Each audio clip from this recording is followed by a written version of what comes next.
orang bilang tidak suka sama Soeharto. Tapi kalau saudara baca semua media massa ketika Soeharto meninggal, di situ seakan-akan berbalik arah. Banyak wartawan studi banding, tapi mereka katakan lebih baik pada zaman Soeharto daripada zaman reformasi saat ini. Betul? Bahkan ada seorang wartawan, mungkin wartawan Kristen, mungkin ini nanti dimuat di internet, mungkin wartawan ini dengar khotbah saya. Dia katakan begini, Soeharto tidak punya gelar doktor atau gelar akademis bagian pertanian. Betul? Tetapi Soeharto lebih condong kepada petani. Maka ada swasembada pangan. Betul? Bahkan orang tidak pernah berteriak pada zaman Soeharto, aku lapar. Bahkan pada zaman Soeharto, tidak pernah kita kenal namanya impor beras. Betul? Bahkan kalau kita melihat negara-negara tetangga, kebanyakan mereka minta beras dari Indonesia. Kita ekspor beras, itu kenyataan, memang realita. Tetapi presiden kita saat ini menurut wartawan, bukan saya yang membandingkan, begitu ya. Sehingga kalau salah ya disalahkan kepada wartawan itu. Saat ini presiden kita doktornya doktor apa? Hah? Tidak, bukan honoris causa. Dia memang dapat 3 doktor honoris causa. Tetapi dia mendapatkan 1 doktor akademis dari IPB. Doktor pertanian. Pada saat dia mau naik presiden, dia mempertahankan disertasi doktor pertaniannya. Bahkan Menteri Pertanian sekarang adalah salah satu staf profesornya untuk bidang pertanian. Makanya jangan kejam, lu baca dulu, baca. Oh, pendeta lebih tahu. Padahal pendeta tugasnya buka Alkitab. Begitu ya. Akhirnya mereka katakan, kalau demikian, maka gelar doktor presiden sekarang harus dipindahkan kepada Soeharto. Kita melihat di sini apa? Komplain, bukan? Sungguh-sungguh. Tapi kenapa kalimat itu muncul ketika Soeharto sudah mati? Maka tidak salah khotbah saya. Kadang orang memuji orang ketika dia sudah mati. Betul? Maka selama dia hidup, puji terus. Puji supaya dia maju. Jangan puji untuk menjatuhkan dia. Puji untuk maju. Sehingga di sini ada studi perbandingan. Nah, saudaraku, ketika bangsa Israel studi perbandingan, maka poin yang pertama yang membuat mereka sungut-sungut, mereka sangat menjijikkan di hadapan Tuhan.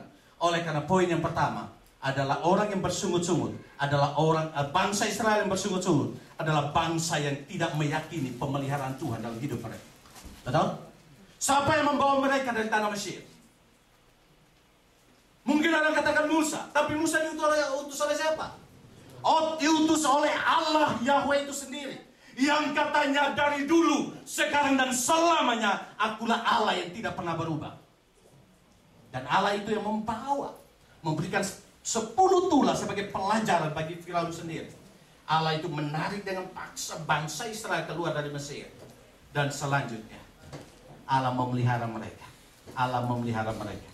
Tetapi ayat yang ke-22 di situ mereka haus, tidak ada minum. Kemudian dikatakan apa? Sungut-sungut. Orang sungut-sungut ini tandanya bibirnya panjang. Tapi bukan saya sungut-sungut juga, begitu ya. Apa itu lagi? Menor-menor ini. Nah, sehingga mereka bersungut-sungut. Nah, ketika mereka bersungut-sungut, apakah Allah menjawab mereka? Tidak. Allah katakan kepada Musa, ambil air, buang ke dalam, ambil kayu, buang ke dalam air itu. Air yang pahit itu akan berubah menjadi manis. Ayat 22 sampai dengan ayat yang ke-27. Maka mereka minum. Kalau kita melihat konteks ini, hanya selang beberapa lama, tiba-tiba lapar. Betul? Sungut-sungut lagi. Dalam sungut-sungut ini mereka bikin studi banding. Lebih baik kami di Mesir daripada kami di padang gurun. Ini nggak percaya sama Tuhan, betul? Apakah Tuhan gagal memelihara? Tuhan sudah membuktikan pemeliharaannya dari air yang pahit. Tuhan ubah jadi air yang manis. Apakah Tuhan gagal memelihara? Orang yang sungut-sungut adalah orang yang sama dengan orang yang tidak percaya kepada Tuhan, kepada pemeliharaan Tuhan. Maka Ada seorang yang berkata demikian, Pak, saya sekarang Tuhan berikan pelajaran yang indah buat saya. Saya sekarang hanya kerja 8 jam. Itu pun ada waktu istirahat di dalamnya dipotong. Kenapa Tuhan kasih pelajaran? Saya pikir, kenapa Tuhan kasih pelajaran? Dia senyum-senyum dia. Iya, karena dulu saya berdoa, Tuhan kasih saya jam panjang untuk kerja. Tapi setelah saya pulang tengah malam, larut malam, capeknya luar biasa. Saya sungguh-sungguh juga sama Tuhan. Maka Tuhan kasih jam pendek. Aku juga sungguh-sungguh sama Tuhan. Tapi saya bersyukur kau sudah bertobat. Dengan sadar begitu berarti bertobat. Kadang-kadang kan manusia begitu. Ketika kita bersungut-sungut sebenarnya kita melawan Tuhan. Kita bersungut-sungut sama Tuhan berarti apa? Kita tidak percaya kepada Tuhan, pemeliharaan Tuhan. Tuhan sudah kasih ini. Salah lagi. Ke dasar manusia, panas salah, dingin salah. Kurus dikasih makan, gemuk, salah. Gak tahu salahnya di timbangan, kan salah di mana. Tapi kurus juga salah. Segaya sungguh-sungguh juga. Dikasih pelayanan salah, nggak dikasih pelayanan juga salah. Jadi nggak tahu manusia ini memang dasarnya bagaimana. Tapi ketidakpuasan inilah yang menunjukkan bahwa sebenarnya satu dilema yang dialami oleh manusia. Yang pertama, manusia diciptakan dalam keterbatasan. Tetapi di dalam diri manusia ada namanya ketidakterbatasan. Sehingga ketika kita bersungut-sungut itu merasa tidak puas, bukan? Tetapi pertanyaannya, sejak kapan manusia puas dengan hidup ini? Tidak akan puas. Sehingga saya mau katakan, ketika Tuhan membimbing engkau, meletakkan engkau dalam satu tempat, ingat, itu anugerah Tuhan. Jangan engkau sungut-sungut. Sudah tahu dari dulu kita tidak kerja di sini. Suka ketemu dengan yang satu ini muka seperti anjing. Sudah ketemu dengan satu ini seperti ikan tongkol. Ketemu lagi ini dengan buah pepaya. Sudah tahu dari dulu kita nggak masuk. Apalagi pakai katanya pisang goreng begitu ya. Saya sudah tahu rahasia itu. Dari bicara di depan saya pisang goreng itu saya sudah tahu. Saya bilang kalau begitu pisang goreng dijual saja. Tidak usah dipakai. Sehingga di sini kita melihat bahwa mereka ketika studi banding tentang lebih baik di Mesir daripada lebih baik di padang gurun, itu sebenarnya seakan-akan mereka tidak mempercayai Tuhan karena mereka tidak mempercayai pemeliharaan Tuhan di dalam hidupnya. Saudara, ketika berbicara tentang kondisi ini, saya juga kadang kondisi ini ada dalam hidup saya. Di mana?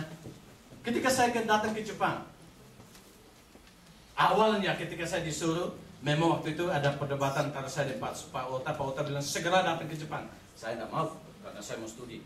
Saya pikir begitu, studi lanjut lebih bagus. Sudah selesai studi baru pelayanan sekaligus. Tapi Pak Ota bilang, "Dak, kamu segera ke sini. Nanti saya kasih tahu Pak Atsumi." Ya udah. Pertama-tama saya tidak karena saya takut bahasanya, budayanya dan lain sebagainya. Saya tidak punya bayangan tentang Jepang. Pas pikiran saya, orang Jepang itu pasti gala-gala. Karena kami pernah dijajah oleh Jepang, maksudnya NTT-nya. Kalian kan orang Jepang, kami kan orang Indonesia. Kami pernah dijajah oleh Jepang dan Belanda. Kami karena saya melihat kampung kami itu kebanyakan yang stay di situ, yang tinggal di situ adalah orang-orang Jepang. Dan di situ mereka punya lubang-lubang Jepang, tahu, gitu ya, bisa digali, kemudian dibikin rumah dalam tanah itu.